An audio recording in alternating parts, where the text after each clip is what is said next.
really weird last couple weeks I've been having. Mm-hmm. There's nobody sitting in this dining room at all. And my one of my employees, she was in here. This is a sidebar from the thing. I just realized one of my employees a few hours ago was wiping down the tables. I looked at her, I'm like, nobody fucking sat there to begin with. Why are you wiping them down? She just looked at it. She's like, Don't waste the sanitizer. I'm like, the fuck you doing? Anyway, so yeah. So lucky for you, Shant, I really don't have much to begin this podcast with Mm-hmm. a 3. Except for guess how many months old Leo is becoming in a couple weeks. Already 3. Fuck. 2, 1. It's the Shant and Ari podcast, you guys. Episode number 56. Yes. Shant, how you feeling tonight, big guy? Not good. Not good. You know, a lot of things going on right now, and we're gonna talk about it. But besides things back home not being well, everything here is okay. You know, trying to, you know. Very, very excited to book my ticket after this. Shant just told me that he's going to be having she's going to be blessing the lion that currently resides in their home before they give it back to the zoo. He's going to become that age very soon where before you give it back, right, so they can take him into the wild and right, because they can only survive for so long at like in an actual like a house. They need to be with like AC and it's. Right. So what's the deal for today? Tell me.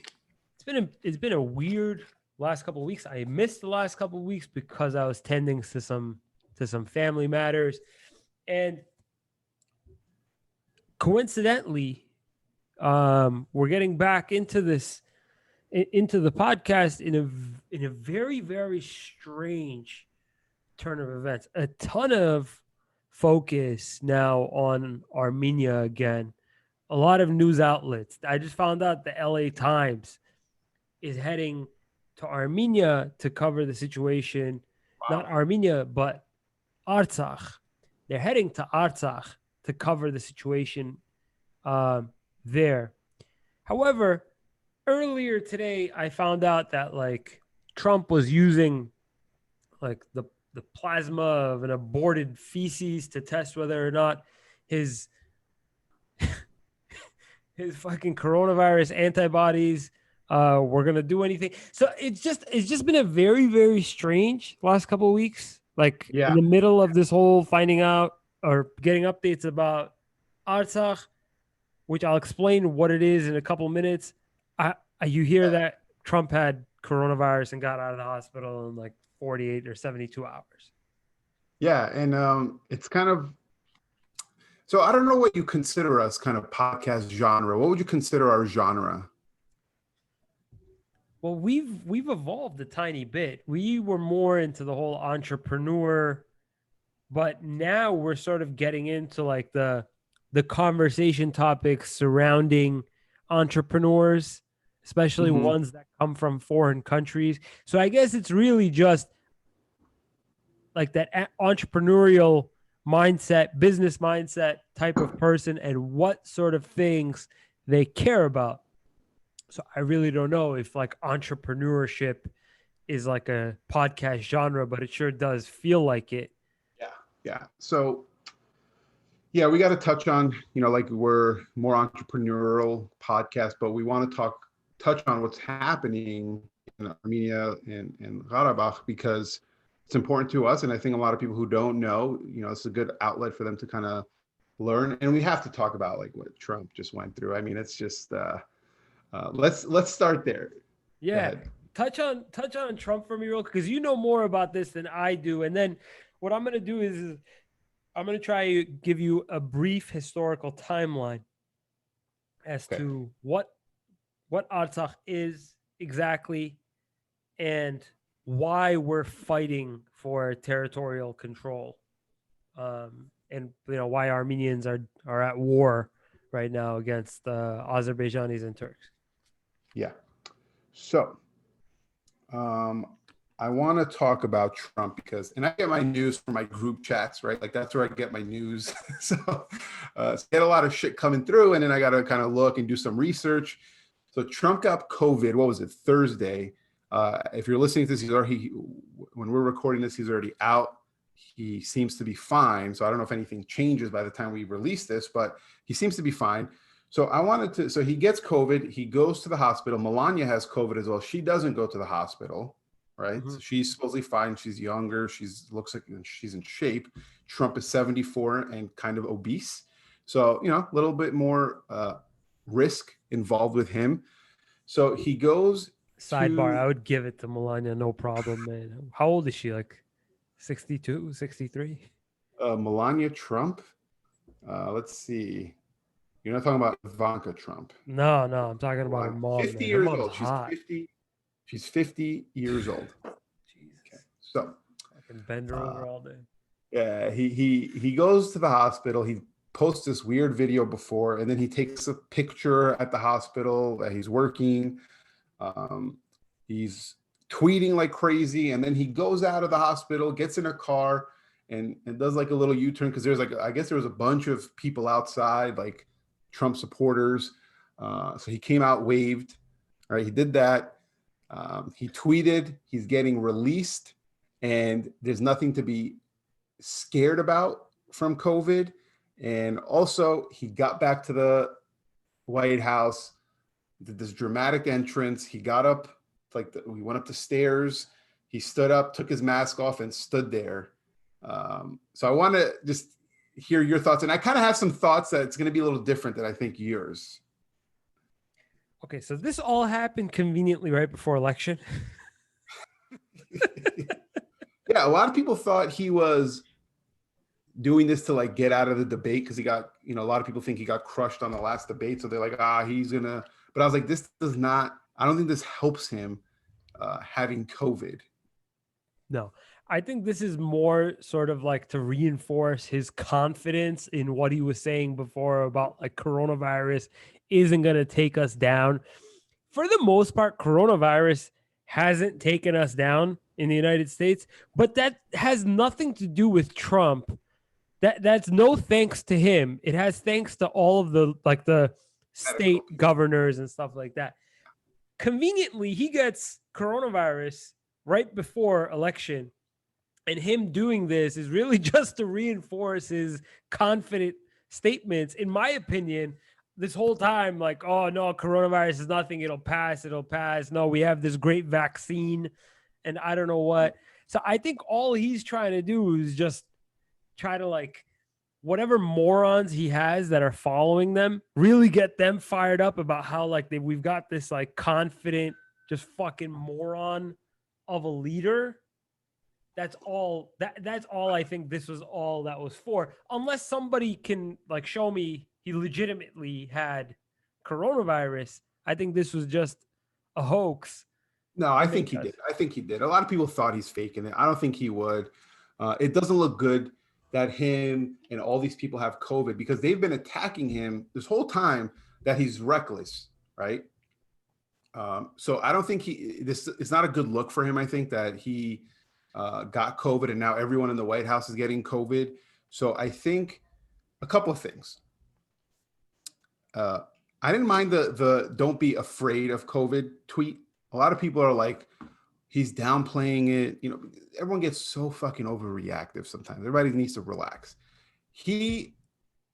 Yes, it says a lot of dumb stuff and doesn't know how to word things and is not articulate. And guess what? He's not a politician. So he's not going to tell you things you want to hear like a politician would, right?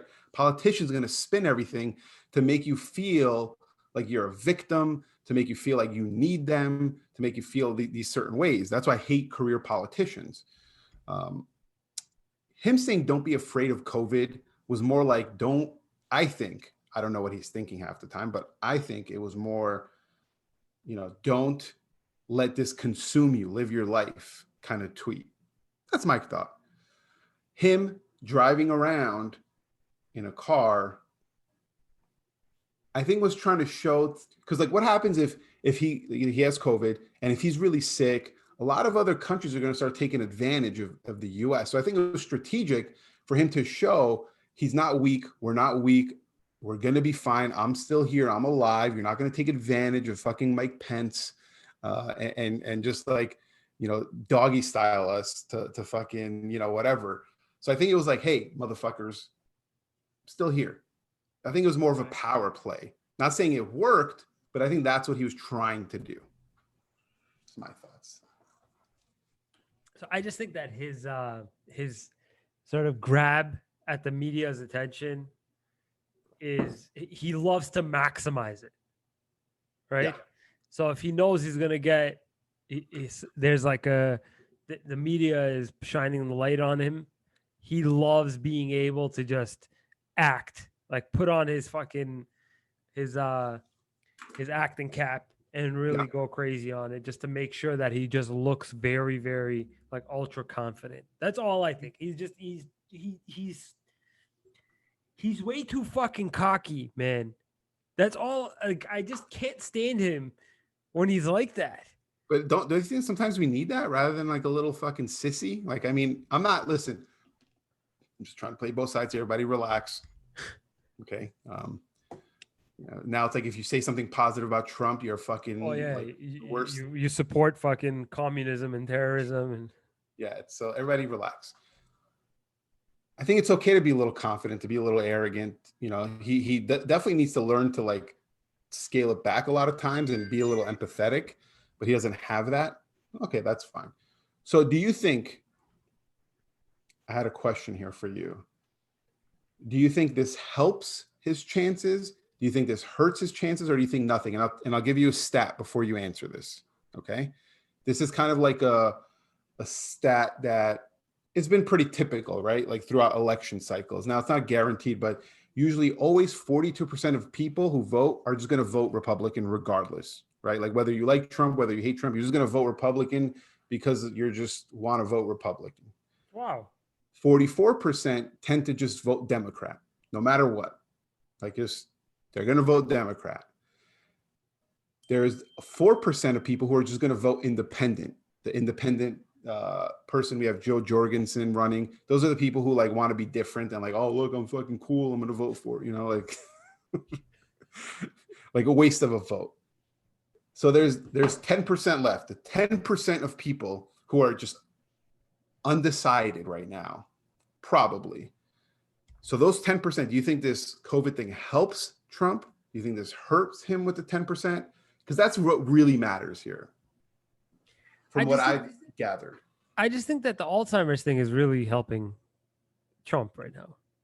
I just feel like they made Biden looks, huh? He looked all right in the last debate. He didn't look like. That's what I'm saying. Like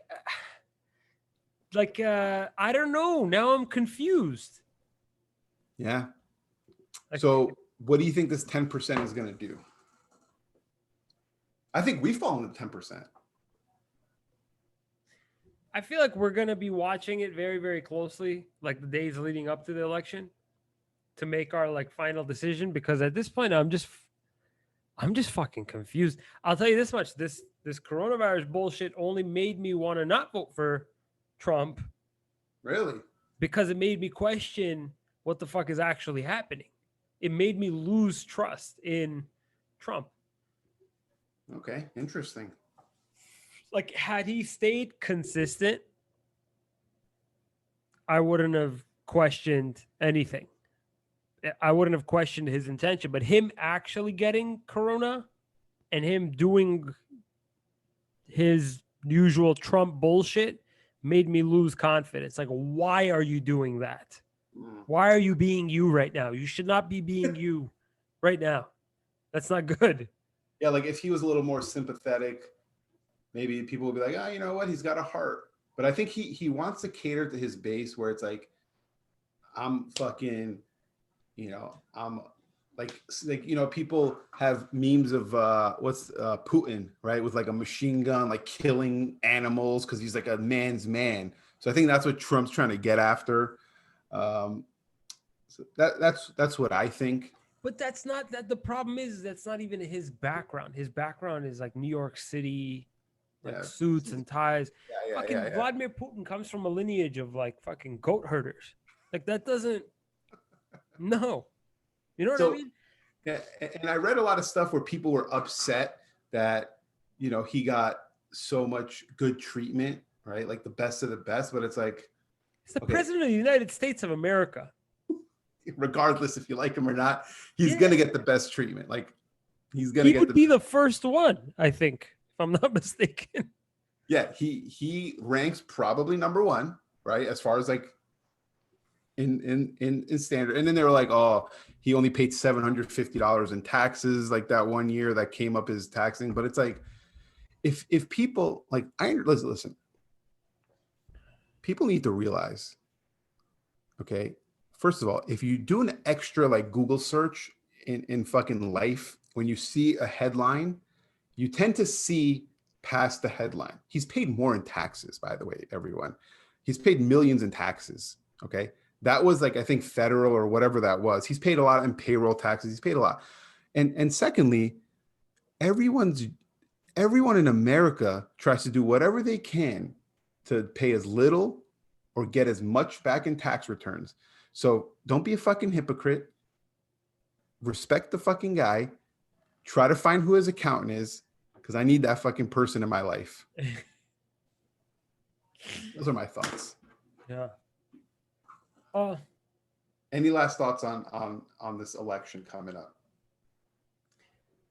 I guess I'm going to be focusing really, really strongly on what is being said in the next coming days to pull at my emotional strings. What is being said revolving around the Artsakh conflict, the crisis in Artsakh. Well, nothing's gonna happen. No.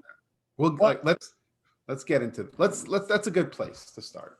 Well, here's what's going on. I do want to get into a little bit because I'm actively monitoring right now what is being said between France, United States, and Russia.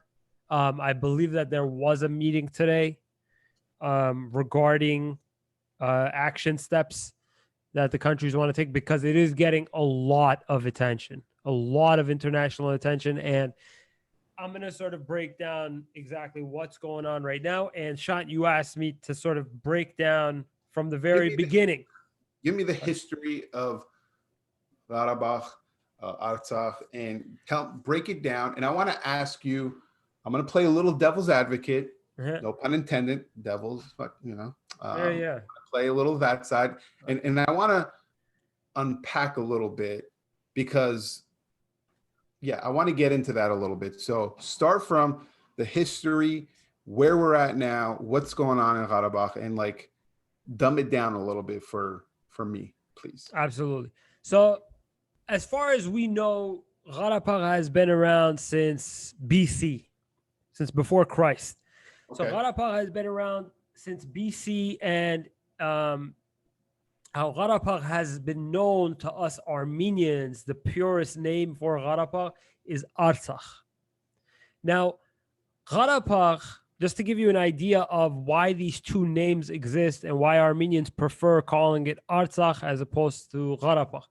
Karabakh is a Turco-Persian name that means black garden. Mm-hmm.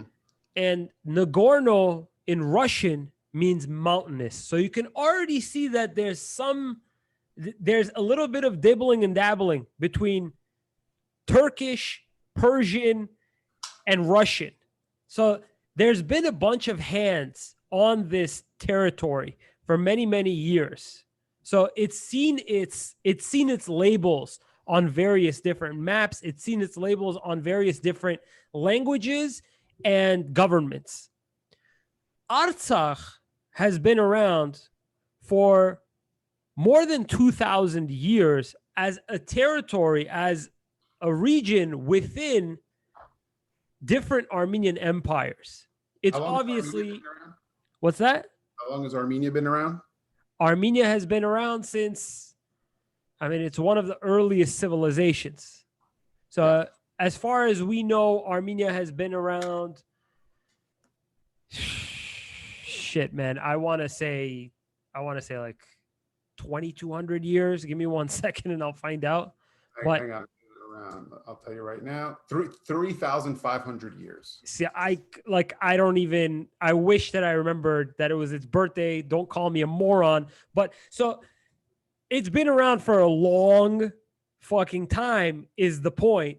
But Artsakh has been around nearly 2,500 years from what I'm able to gather from all the earliest history reports. Confirmed 2,500 years. Now we've had multiple instances where our control has been taken over by other empires, only to be given back to us when that empire has collapsed or we've regained control within military means. Now, unfortunately, because of World War I and the position that we were put in after the Armenian genocide, our control over our own country dissipated after the genocide, and we became part of the Soviet Union. Yes. Now, Joseph Stalin, in an effort to persuade Turkey to also become allies with Russia after the First World War, in a way to sort of make them happy, while Armenia and while Artsakh were under Soviet control, Stalin gave control over Nagorno-Karabakh, in which Greater Karabakh, in which the majority of the people living there are Armenian, but this area technically is within the map of Azerbaijan. To make Azerbaijan and Turkey happy, gave control over this area to Azerbaijan. Now, had Turkey not been a factor, it's widely debated that Stalin gave this as a gift to Turkey. Had Turkey not been around, Stalin wouldn't have done this. Had Turkey not been a factor, Stalin would have never done this. Now, what Azerbaijan did at the time, after it gained control over Artsakh, they established a self-governing body that was autonomous. It operated independently of Azerbaijan. However, we all know that Azerbaijan is overseeing control over Karabakh. Then fast forward many years later, and the USSR crumbles. Armenians are now caught in a dispute with Azerbaijan about who this land actually belongs to, because what Azerbaijan did was a power play after the Soviet Union crumbled. It dissolved the autonomous region of Nagorno-Karabakh and took it under its own control. As in, it established its own control over Nagorno-Karabakh instead of it being an autonomously controlled region. And as you might know, you might hear it over and over again, Karabakh has the right to self-determination, has the right to control or to oversee its will. As in, the people that reside in that country or that region have the right to control that region. If the majority of the population of Massachusetts, much like you're seeing in like California, they want to become independent of the United States. If they want to do that, they have the right to self-determination. So the reason why Armenians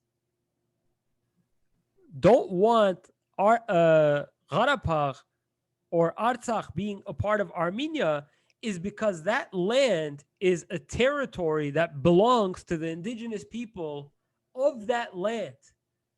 As long as we can tell, as long as as long as censuses have been able to tell, the inhabitants of that land known as Nagorno-Karabakh or Artsakh have been inhabited by Armenians. So why shouldn't the inhabitants of that land decide for themselves who gets to control that land? Now, before I go on any further, any sort of things that are crossing your mind that you want to talk about? No, I think that was very clear. So fast forward to like what sparked what's going on now, or 1994, the ceasefire and all that stuff. So after the Soviet Union crumbles, and we're now disputing with Azerbaijan as to who this land actually belongs to, a full-blown crazy-ass war breaks out. Like, we now, instead of just taking back or taking control over what was ours to begin with, we now start to like get other land. So we won that fucking war. It was very clear that we won that war, and we gained control over that territory for like 20 years within those 20 years or 23-ish years, there's been several attempts by Azerbaijan to sort of like attack us. Like we saw it many, many times, with the most prevalent attack being in 2016. 300, 400 people died cumulative on both sides. Now we're dealing with like 300, 400 people just on our side within the last week. So this breakout of war within the last week is the most comparable to the war that took place in 1994, which thousands of people died in. So this is the most comparable. The reason why is the following. Turkey is now a major player in this war. This has been confirmed. Before we get to that part, we'll talk. Let me ask you a couple questions. Mm-hmm. We'll talk about Turkey. One, why? So let's look at it the devil's advocate side, right? Because I just want to be, I know we're pro Armenia, we're pro our people, we're pro our side, but I want to play both sides a little bit. So if this land was given, by a leader at the time to this country, why do you think they believe it's theirs?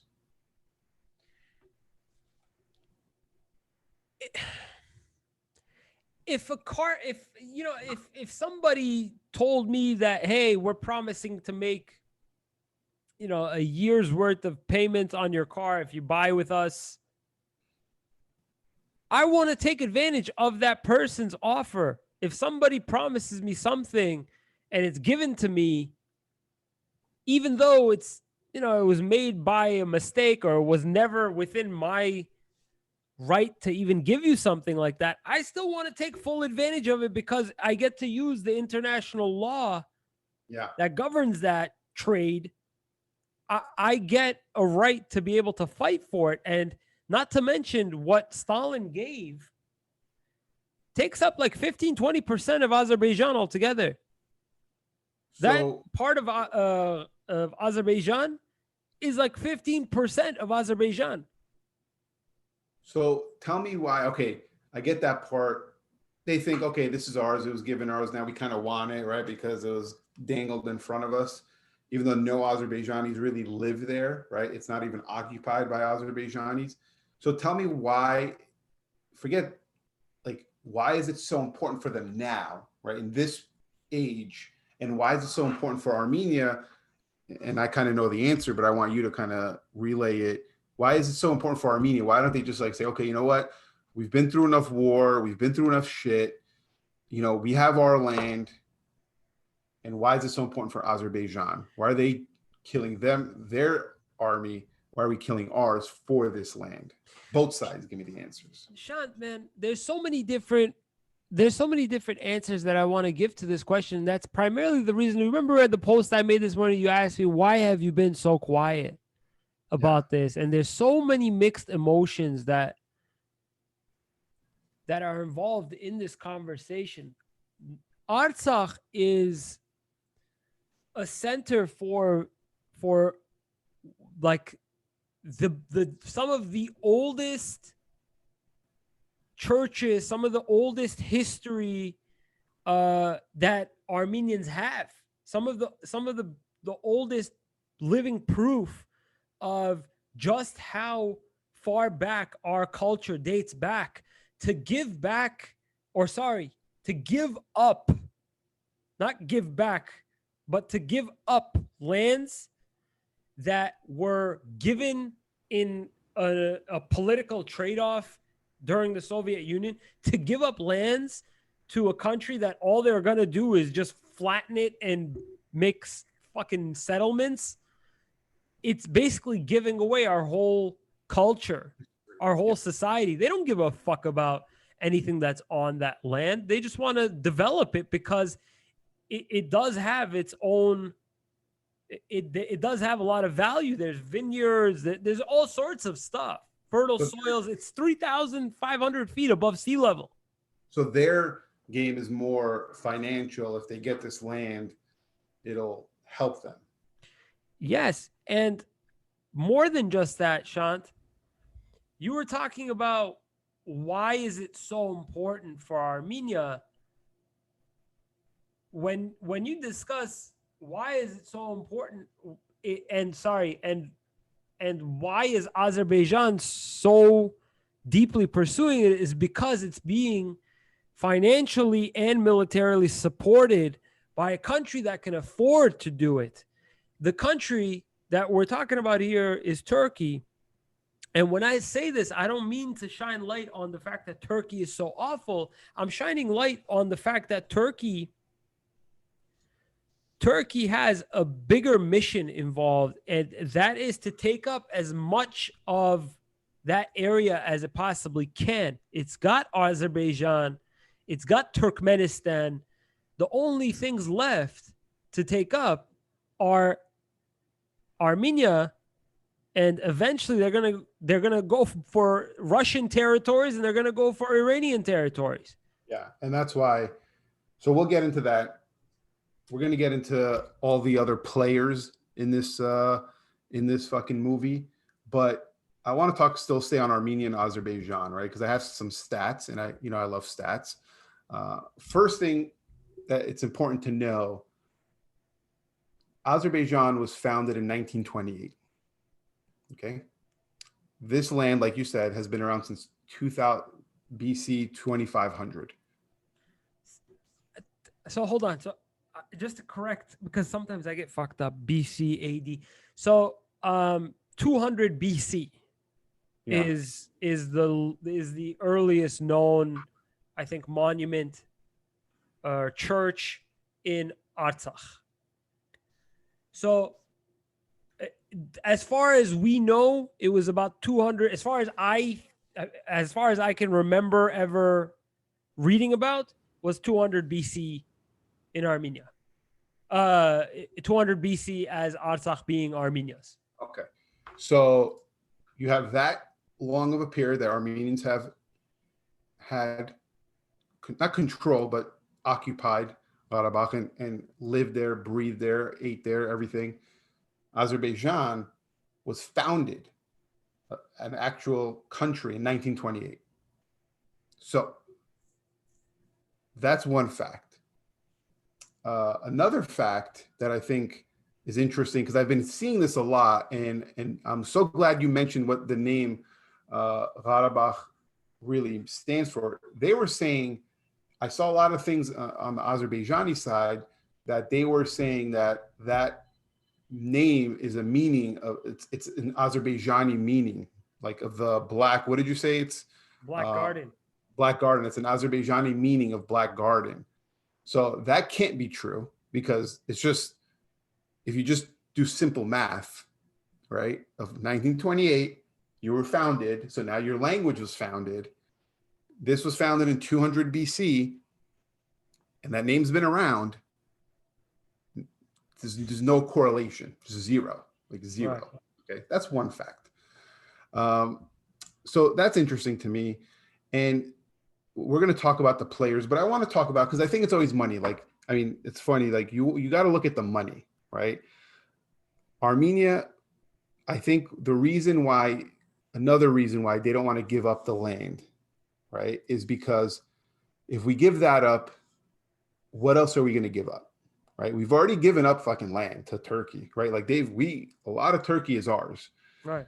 So if we give this fucking thing up, where is it going to end, right? So that's one. The other thing I've realized is Azerbaijan is doing this for other reasons. They're just trying to so when you're trying to see who's going to win a war, like these are the things you look at, right? Like who's more invested, right? So Armenia is literally fighting for their lives because if we give this up, we're going to be susceptible for other stuff. It's just going to happen over time. Azerbaijan, they're more like, okay, this is a power play. Turkey's backing us, and we'll get into that. So that's one, like why it's so important. So when you're looking at who's going to win a war, where's the urgency? Who fucking really wants it, right? So we have that. We're not going to stop. Like, I think it would come to a point where like American Armenians would go, like, it would just be like, all the Armenians in the world would not stop until we take it over, we take it back. But we have limitations as Armenians, right? We have limitations. We're not a rich country, right? We've come a long way though from where we were in the 1990s, whenever this first war started. Not the first, but Armenians as a whole, we've become a lot more wealthier across the world. We've gotten a lot more wealthier. We've also been we have a lot more famous people than we've like just popular people. Like I've never seen a famous Azerbaijani, like never in my life. I don't know what one looks like, what one is. We kind of have the social backing, right? Like we do. I think we do. We have the Kardashians, we have Sebu Simonia, we have all these power players, but we don't have a big budget, right? So like I ran some stats. So the Armenia GDP is $12.5 billion, right? The Azerbaijani GDP is $47 billion. It's pretty. The Armenian military budget, I believe, is like $450 million, and the Azerbaijani military budget is $2.26 billion. Okay, a couple other things.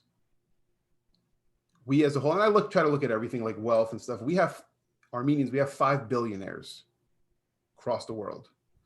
You know, and our population is 3 million people, right? Azerbaijan, I think their population is 11 million. They have 11 billionaires, which is, I never knew that. But the difference is, I think our 5 billionaires, all our millionaires, anyone across the world, we are going to do whatever it takes funding wise to help our country. I don't see the same for Azerbaijan. I just don't. 100%. Because they are also, what I've been reading is they have been shutting down their social media, cutting out journalists coming into Azerbaijan. They're doing all this stuff to hide. We are trying to show. So when we're trying to show, we're trying to get more people. We're trying to help each other. Like Armenians, that's what we do. We help each other. Recently, before we were kind of debatable. Another thing that's important is the leader of Armenia.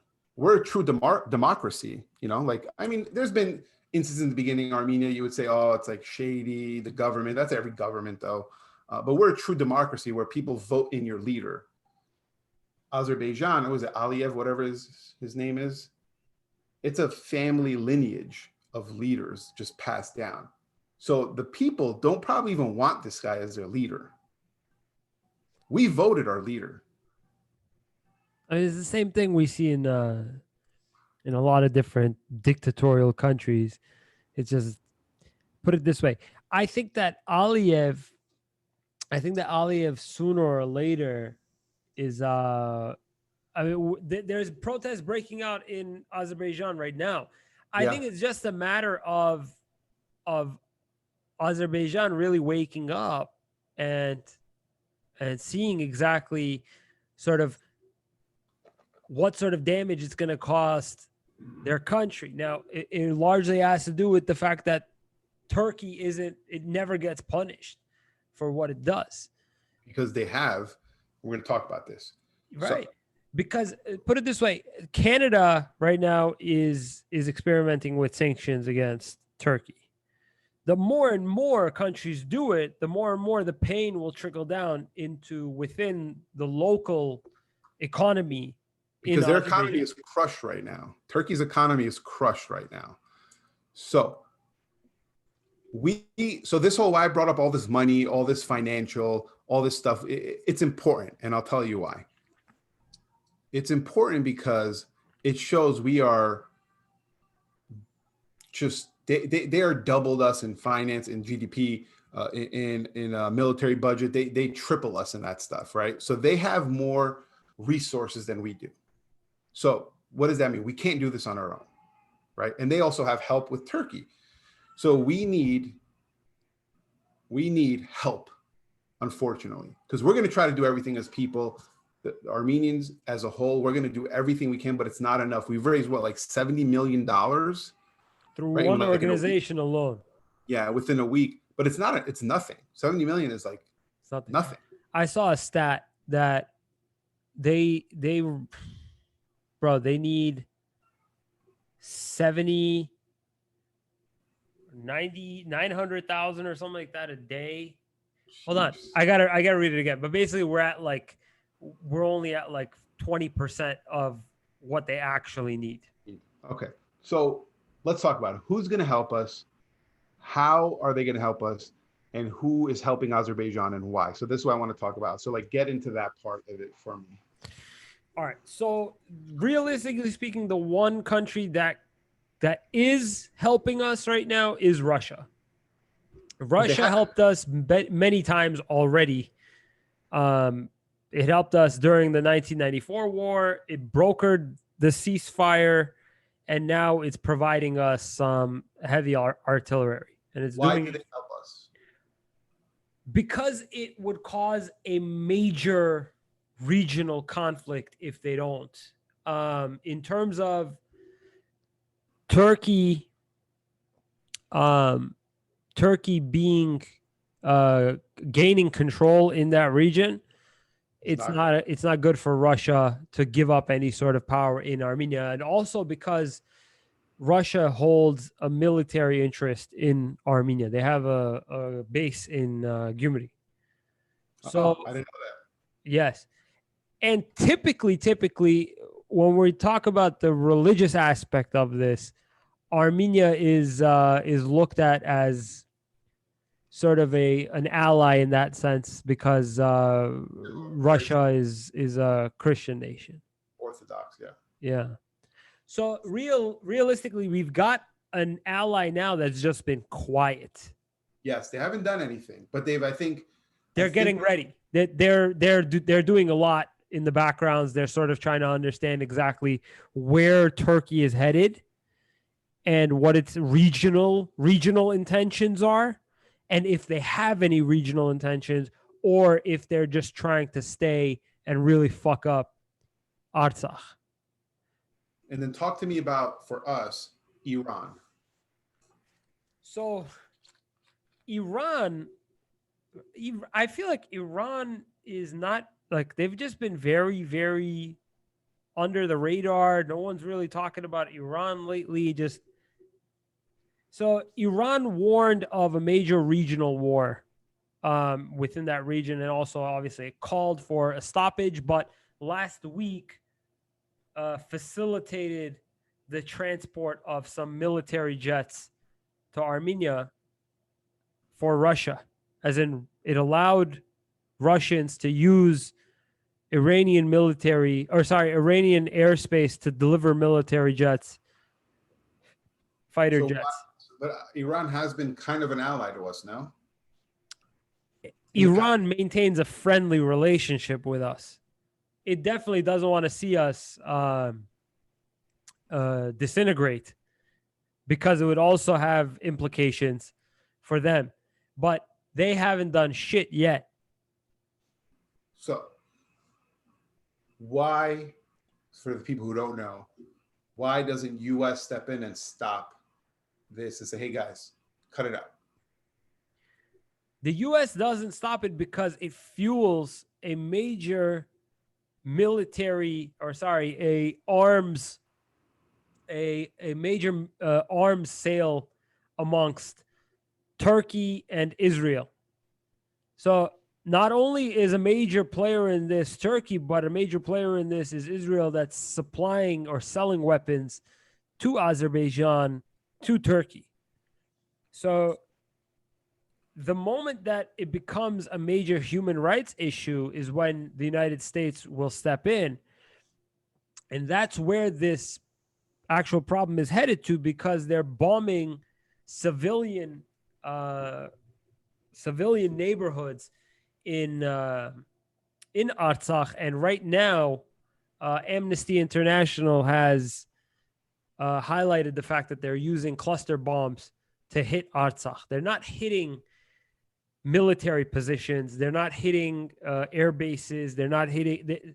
Azerbaijan is on an offensive to use cluster bombs to blow up places within major cities in Artsakh, Stepanakert being one of them. So wait, Azerbaijan I'm very just not the smartest guy, but Azerbaijan thinks they own Karabakh, like that's their land. So they're bombing right now. So Azerbaijan owns Karabakh. It's their land, right, in their minds. So they're bombing their own land and their own people. Yeah. Okay, continue. Yeah. It'll help clear out the area faster, you know. The reason why they're doing this is, I know, pretty ass backwards. So Azerbaijan is basically bombing the land that they used to have because it wants to clear out people that live there now. Doesn't make a whole lot of sense, but basically that's what they're doing and saying that they're doing. So yes, indeed, they are now bombing civilians living in Stepanakert and other. It's fucking stupid, man. Like I think Leo could figure this thing out. Like it's pretty simple. So yeah. They're just trying to regain. And a lot of times U.S. doesn't step in and smack Turkey is because U.S. uses military bases in Turkey, right? Because that's our only place in the Middle East that we could, if there's ever something going on, we have people there. So Turkey has us by the balls, has the U.S. by the balls. And there's never been a president to say, you know what, you're doing the wrong thing. So I don't know if that's ever going to change, right? I have a theory where if the U.S. doesn't do anything, who hates us right now? Who hates the U.S.? And who do we hate? Just as a nation, who do we hate? Who hates us right now? I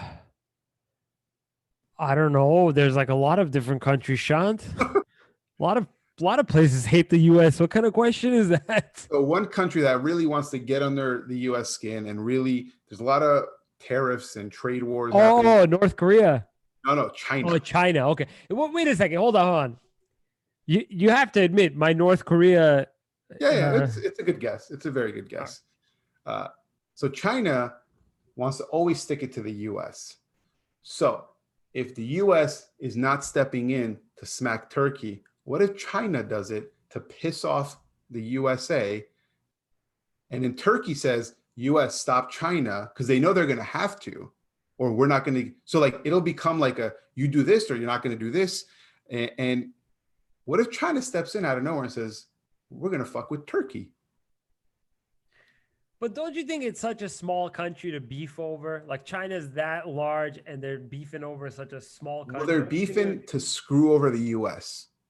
And they would do that probably. And, China is investing $10 billion in Armenia. So like, not saying that that matters or they care about us. They don't give two shits about us, but it could be a play. It'd be cool to see that. It would be very interesting. I don't think it's going to happen, but it's something I think I want to keep an eye on. If China like says, hey, we're going to fuck with the US right now. Armenia, we got you. Turkey, we're going to fuck with you. But then Turkey's going to say, US, you need to fuck back with China. Otherwise, we're going to let go of our base. Because they know that's the hand Turkey would play. I understand. I don't know. I don't know if someone called the Chinese president, tell him this. Get him on the phone. Yeah. I don't know if, put it this way, my thoughts on this right now is I'm not 100% sure that China would go to that great of an extent, but I do think that China would donate quite a bit to help Armenia, because they did do quite a bit for Syria. So right now, in terms of trade, Russia has a pretty strong trade relationship with Armenia. Not so much China, but then again, I mean, it has been on the rise in recent years with the whole like Alibaba movement. Mm-hmm. You know what I mean? So it's definitely getting up there. As far as what they're willing to do, Shant, I don't know if China is willing to wage that large of a, I don't know, man. Like not a large, but like just dip their toes a little bit. Like just, test it out. Yeah. I don't know, man. It's interesting. I hope someone steps in, dude. Like really, I know France has said some stuff. I really, really hope, man, because we need the help. Unfortunately, I don't think we could do it on our own. I know we won't stop, but I think we need help. And I'm just so like, I haven't posted much on social media about it. You haven't posted much about it on social media because it's just been like when I watch some of the stuff, it like makes me like cry. I swear to God, it does. I'm so proud of all these Armenians, man. Like just all over the world stepping up. It's crazy. Yeah, it is crazy. Like everybody is stepping up. It's crazy. It's crazy.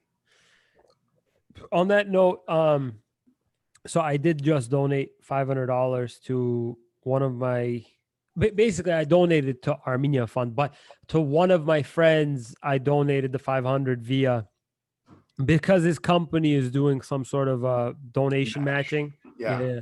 So I donated to him. I Venmo'd him. He's going to be making the donation. His company matches obviously 100%. And he raised within like a lot of different people, $25,000.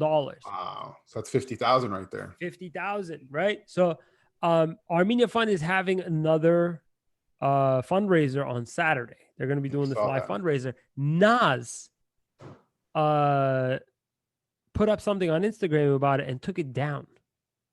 He took it down? Yeah. But that wasn't the point. The whole point is that, yes, I donated a little bit of money. I want to donate again, depending on how many cars I sell next week. See, that worries me. That worries me. But Armenia Fund, definitely the way to do it. If you got a friend that's doing the whole donation collecting thing, or if you can find a friend that's doing that sort of a thing, somebody you can trust, definitely the way to do it, man. At this point, so many of these large corporations are donating a ton of money to Artsakh and they have no fucking clue. That's very disappointing that a lot of public pressure, because I've seen a few celebrities post stuff and then take it down. It's insane. And because I looked at the post and I saw a lot of Azerbaijanis post, and it was very ugly to see that. I wanted to just like fight everyone on that page, but big ups to you, Nas, for at least doing it for a little bit. The game did something. A few people have. I'm just it's been cool to see, man, how Armenians have been, because every year we protest, right? Every year we protest the Armenian genocide and we get nothing out of it, right? Now, you saw what happened in LA. The Armenians, you guys are fucking crazy and awesome. They blocked the 101 freeway both ways and just all that.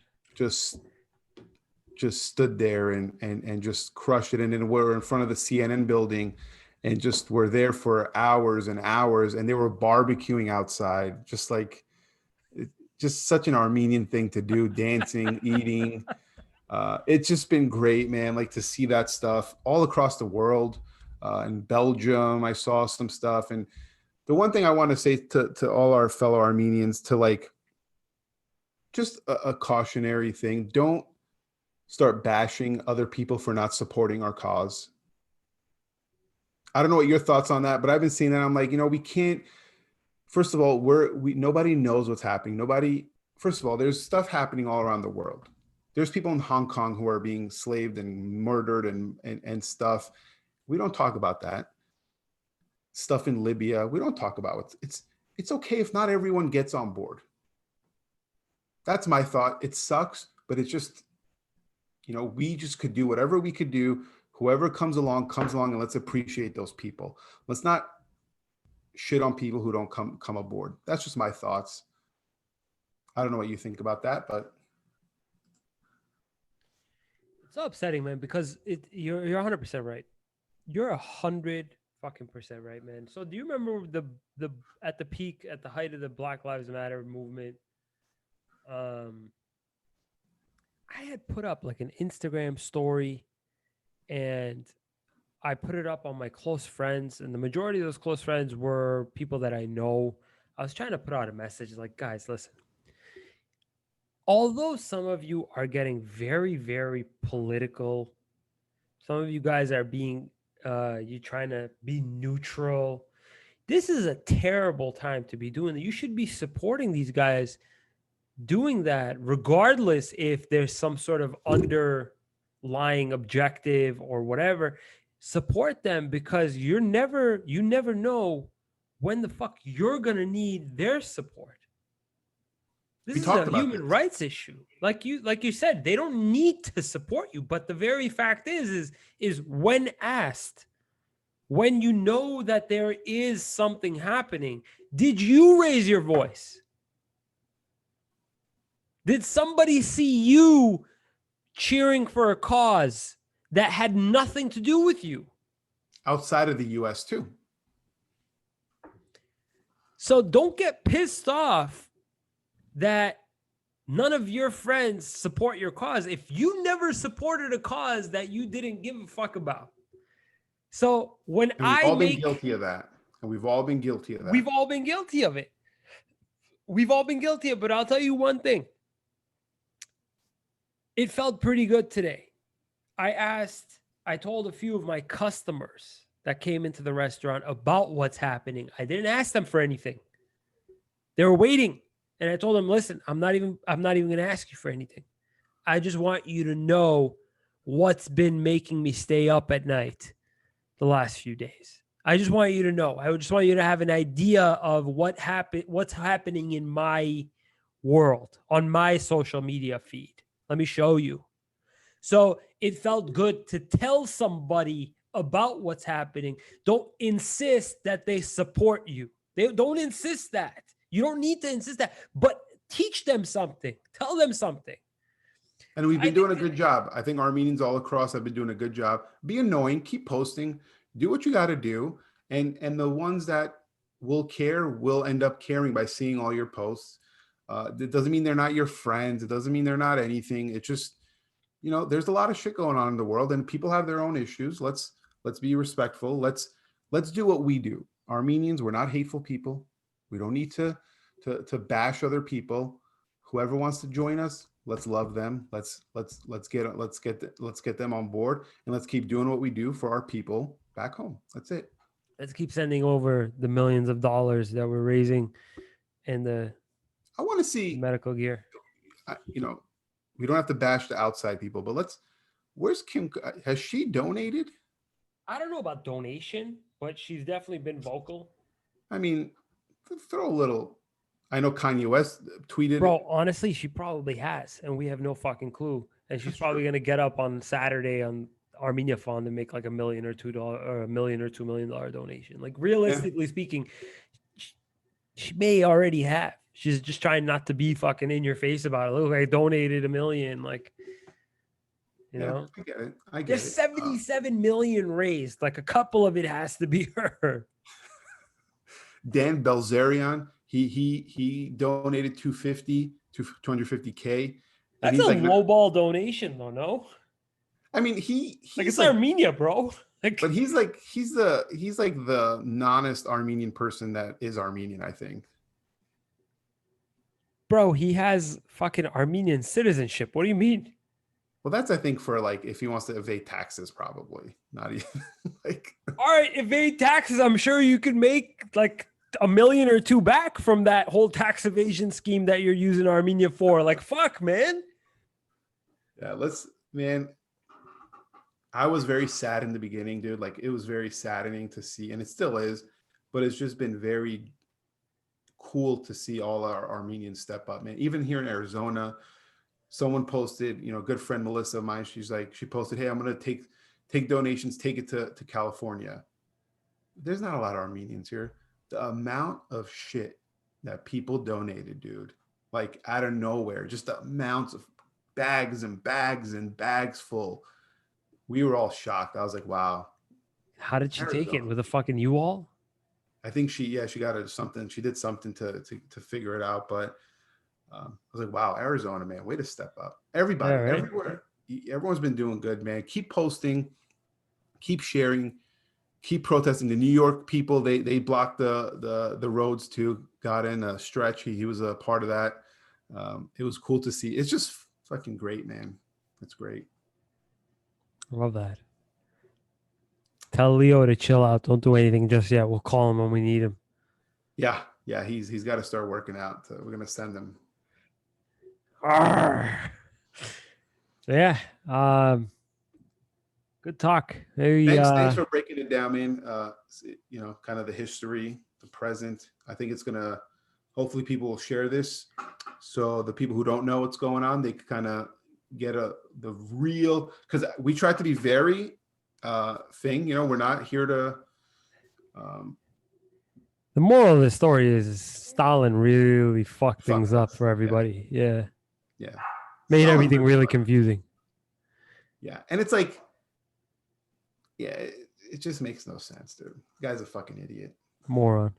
Just a Russian, just really good people, the Russians, but that guy really Yeah. fucked things up. Yeah, definitely like the Oh. Russians, man. They're good peoples. Their airport's a little, but whatever.